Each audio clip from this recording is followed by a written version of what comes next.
Assalamualaikum warahmatullahi wabarakatuh. Kembali lagi bersama Sublahan Radio. Untuk menambah semangat, jangan lupa di like dan subscribe serta tekan tombol lonceng biar tidak ketinggalan cerita horor di channel ini.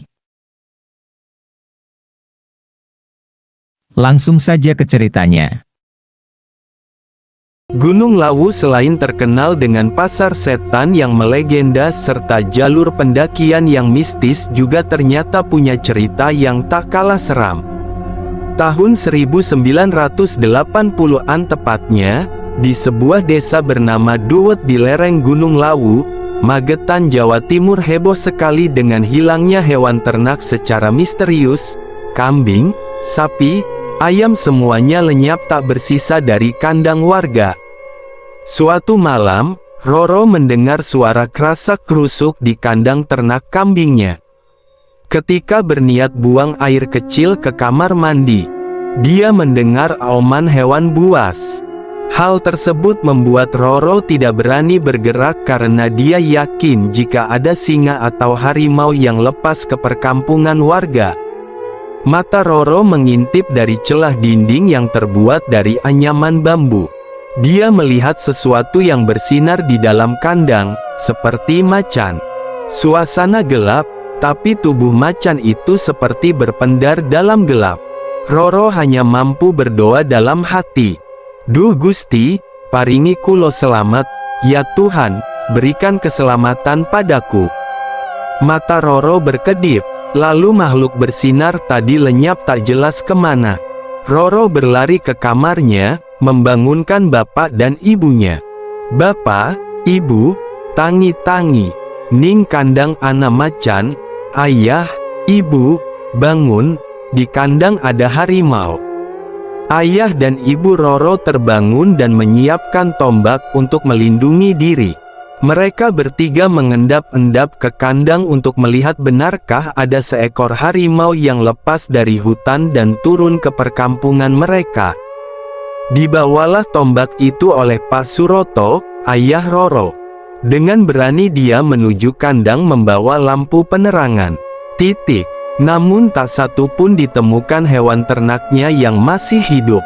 Hanya tersisa darah yang berceceran di bawah kandang beserta kepala kambing yang tak bernyawa. Tenan iki bar ono macan teko kene. Wes kok kandani warga opo durung, benar, barusan ada harimau di sini. Apa kamu sudah memberitahu pada warga?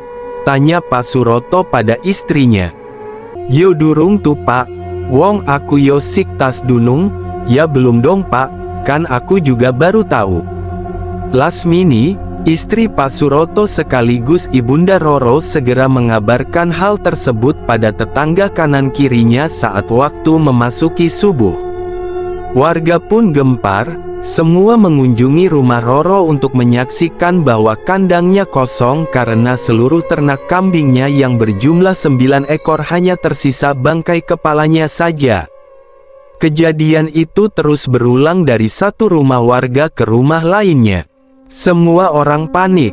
Mereka berpikir bahwa jika ternaknya saja dimangsa tidak menutup kemungkinan macan itu juga kelak akan memangsa manusia.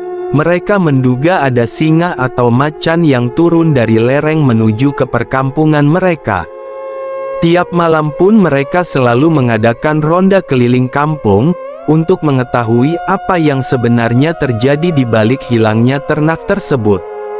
Mereka pun merencanakan untuk tetap terbangun di kala malam, menjaga desanya dari hal misterius yang menimpa hewan ternak mereka selama berminggu-minggu.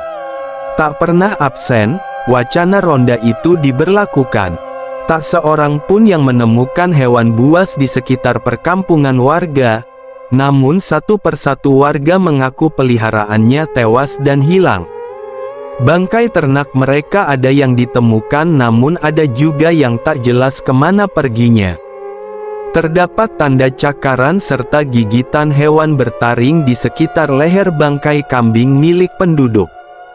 Kejanggalan tersebut membuat warga yakin kejadian itu ada dan dilakukan oleh makhluk gaib. Ditambah lagi dengan kesaksian Roro yang pernah melihat makhluk di kandang kambingnya tersebut memiliki cahaya yang tidak semestinya dimiliki oleh hewan buas biasa. Berundinglah para tetua desa untuk mengatasi masalah yang meresahkan ini.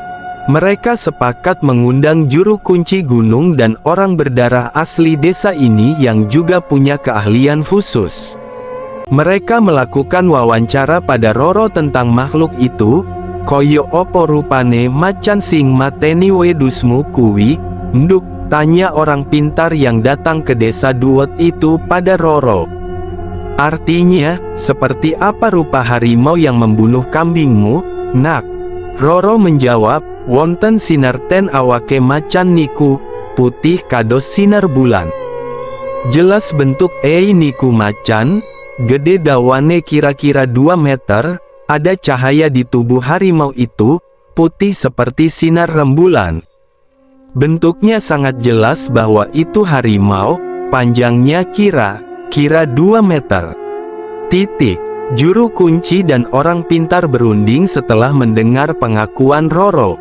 Ritual pun diadakan, mereka menyuruh warga untuk mempersembahkan sesajen berupa ayam utuh, buah-buahan, bunga kamboja, pisang raja, kemenyan dan dupa yang dihidupkan hingga asapnya mengepul menebarkan bau khas yang disukai oleh bangsa lelembut. Mereka bernyanyi dalam bahasa Jawa, merapal mantra dan berusaha berkomunikasi dengan penguasa Gunung Lawu.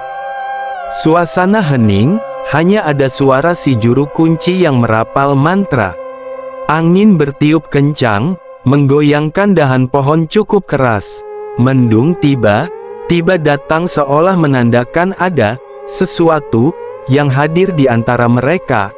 Pada ritual itu si juru kunci tiba-tiba saja menari, sepertinya kesurupan. Suasana makin seram saat hujan turun deras membasahi seluruh desa itu. Anak-anak kecil menangis bersahut-sahutan. Mereka takut oleh sesuatu yang tidak terlihat oleh mata orang dewasa biasa. Hal itu membuat warga semakin panik, saling menanyakan pada anak-anaknya yang menangis, "Ada apa? Kenapa kamu menangis? Apa yang kamu lihat?"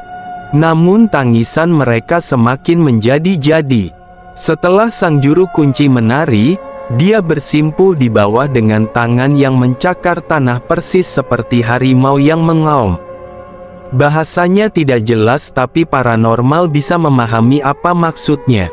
Acara yang terlihat menyeramkan ini pun buyar saat juru kunci terbujur kaku karena pingsan sesaat. Kemudian paranormal memercikan air dari kendi, lalu dia bangun tersadarkan diri. Masyarakat setempat hanya boleh melihat dari jauh, dari balik jendela rumahnya. Dalam keadaan basah kuyup, sang paranormal masuk ke salah satu rumah warga dengan menggendong si juru kunci untuk membersihkan diri dan mengeringkan bajunya. Dia langsung memberikan pengumuman pada warga untuk tidak terlambat memberikan sesajen di setiap tanggal yang telah disepakati sebelumnya, agar bangsa mereka tidak mengamuk dan membuat kekacauan di desa. Jika tidak, bukan hanya ternak yang akan dimangsa tapi manusianya juga. Paranormal berkata, "Aku mung oleh pesen saka sing duweni kuasa panggon iki, ojo lali perjanjian sing wis disepakati 200 tahun kepungkur dilaksanakake. Yen kowe pingin tenang lan tentrem." Artinya aku hanya mendapatkan pesan dari yang menguasai tempat ini, jangan lupa perjanjian yang sudah disepakati 200 tahun lalu tetap dilaksanakan jika kalian ingin hidup tenang dan tentram. Cuaca berubah seketika menjadi terang, anak berhenti menangis. Sinar matahari begitu terik menyinari desa Duwet hingga tanah yang basah oleh air hujan perlahan mengering dan memancarkan bau khas yang sudah sangat lama tidak muncul, yaitu bau amis. Banyak warga yang mual mencium aroma tanah yang aneh itu. Tetua desa segera dipanggil untuk membicarakan hal penting yang rahasia. Mereka berbincang dengan raut wajah yang serius sekali. Wajah salah satu dari mereka tampak panik. Tak tahu apa penyebabnya. Salah satu orang mengaku melihat macan besar mendekatinya. Tapi yang lain tidak ikut menyaksikan penampakannya, sehingga mitos mengenai adanya siluman macan di lereng Lawu memang benar. Si juru kunci juga melihat sosok pemimpin siluman macan itu. Gagah dan menyeramkan, sekali waktu sosok itu mampu menjelma menjadi manusia. Mereka mampu berkomunikasi, entah dengan cara apa. Keesokan harinya, diadakan rapat warga untuk membahas masalah sesajen. Tiap tanggal 1 Suro para warga diharuskan melaksanakan persembahan berupa makanan dan hasil panen mereka yang dihanyutkan ke telaga. Tradisi ini masih dipegang hingga kini. Suasana mistis saat upacara persembahan tersebut tidak lagi dirasakan karena telah menjadi kebudayaan dan pertunjukan wisata di sekitar telaga setiap setahun sekali. Kejadian hilangnya ternak itu kini tidak pernah terulang kembali. Karena setiap orang telah mematuhi apa yang disampaikan oleh si paranormal tersebut.